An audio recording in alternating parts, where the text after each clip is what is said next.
no matter what you think about Phil Spencer, he's pretty much always been a man of his word.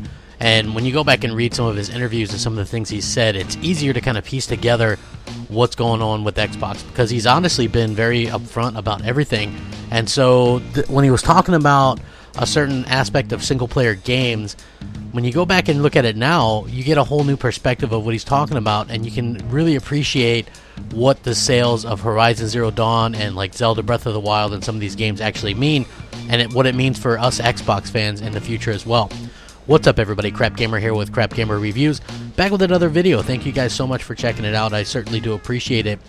So Phil Spencer was talking about single-player games and how, there is definitely a sect of gamer that likes that genre, but it's harder to predict and harder for sales to come about to support that type of genre, right?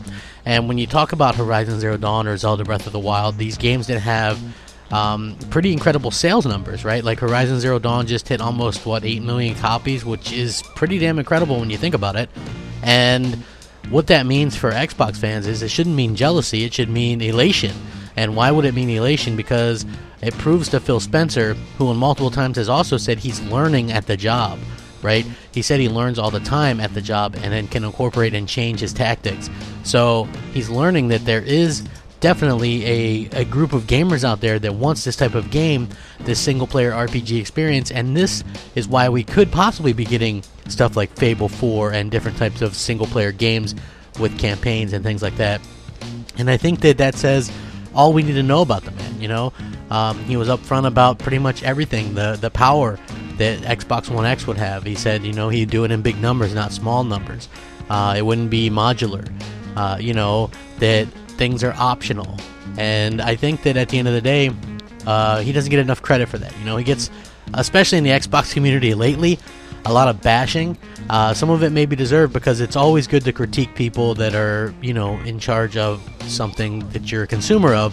But at the same time, you have to look at things and say, hey, he's been very honest and upfront and, very kind of transparent with everything that's going on with Xbox. And when you see people in the community and they're pissy or they're acting a certain way towards Horizon Zero Dawn or whatever, or jealousy, for me, I was happy. Even though that's not my type of game, just particularly it didn't appeal to me. I just think that for me personally, I'm very excited about what it could mean for a game that I do like a Fable 4, which supposedly we're going to be getting that as well. I'm very excited for the future, and when Phil Spencer talks, man, it pays to kind of listen and just kind of, and kind of get the word out there that, hey, Microsoft, they might not be perfect, but hey, they do a good job at listening to the fans and kind of paying attention to the trends and things like that. And I think that is key in and of itself to being a successful brand. And even though Microsoft has had some struggles this generation, when it comes to listening to the fans, they're second to none. We just have to be honest about that, right? Now we just need them to listen to us about certain types of games, which, by the way, I totally sympathize with the people that say, oh, well, we need a release date for State of Decay 2 or Crackdown 3. I agree we should get those, but I also think that it makes sense to let a new IP like Sea of Thieves soak up its time in the spotlight and then talk about these other games, right? Because those are sequels and are kind of established, where Sea of Thieves is a new IP and isn't. So I think that Microsoft is doing the right thing with that.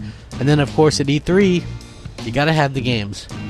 Without the games, the console's irrelevant, I'm sure most of us didn't pay $500 to get slightly prettier version of games that we could play on the PS4 as well. So we need some of those things that really stand out, that really showcase what that can do. So I would absolutely love your guys' thoughts and opinions on this.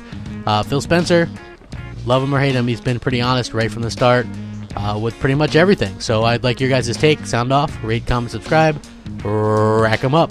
Crapgamer out.